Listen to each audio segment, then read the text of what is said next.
un nouvel empire ottoman.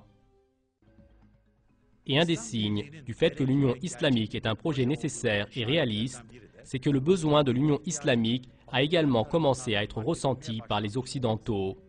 La recherche de l'époque ottomane par les commentateurs occidentaux est l'expression de cela.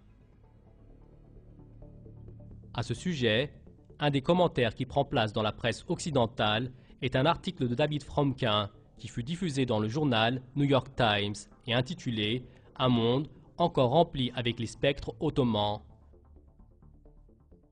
Fromkin, qui commençait son article ainsi « Un spectre ne laisse pas tranquille les États-Unis, ceci est le spectre de l'Empire ottoman », disait ce qui suit.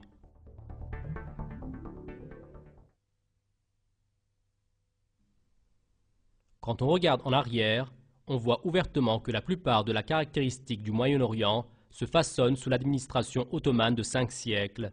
L'effet de l'Empire ottoman ne se perd jamais.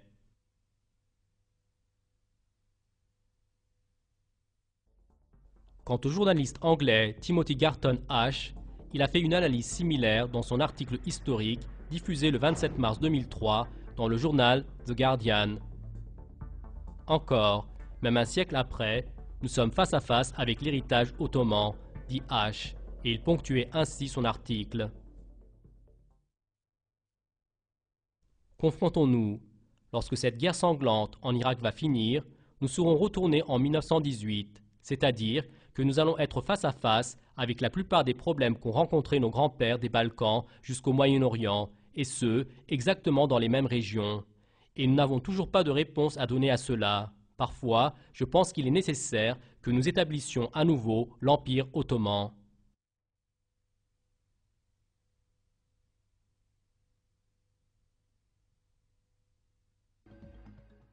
La particularité de l'Empire ottoman dont parlent les observateurs occidentaux, c'est qu'il représente la dernière union islamique de l'histoire. Avec l'Empire ottoman, l'Union islamique aussi s'est effondrée, et parmi les décombres, de très nombreux problèmes et courants erronés sont apparus, y compris le radicalisme. La solution est la restauration de l'Union islamique. Tout comme c'était le cas dans l'Empire ottoman, il va y avoir une union islamique tolérante vis-à-vis des autres croyances, qui va être l'assurance de la stabilité du monde, ainsi qu'un membre respecté et éblouissant sur la scène des civilisations. Quant à la Turquie moderne, qui est l'héritière de l'Empire ottoman, avec le système démocratique qu'elle possède, sa compréhension douce de l'islam basée sur la moralité du Coran, le dialogue qu'elle a avec l'Occident et sa considération dans le monde islamique, elle est apte pour faire le leadership à cette union. Ce qui est intéressant, c'est que cette réalité est également constatée par les commentateurs occidentaux. Dans le journal Los Angeles Times, l'écrivain anglais Jonathan Power fait ce commentaire dans son article intitulé « La scène est prête pour la Renaissance islamique ».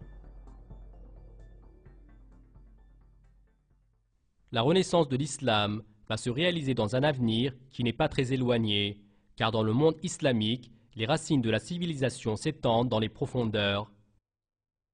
La force du cerveau est sans aucun doute ici. Ceci est seulement lié à la formation de bonnes structures politiques. Dans le monde moderne, la voie pour ouvrir le potentiel verrouillé de l'islam est peut-être la démocratie comme l'expose la Turquie moderne.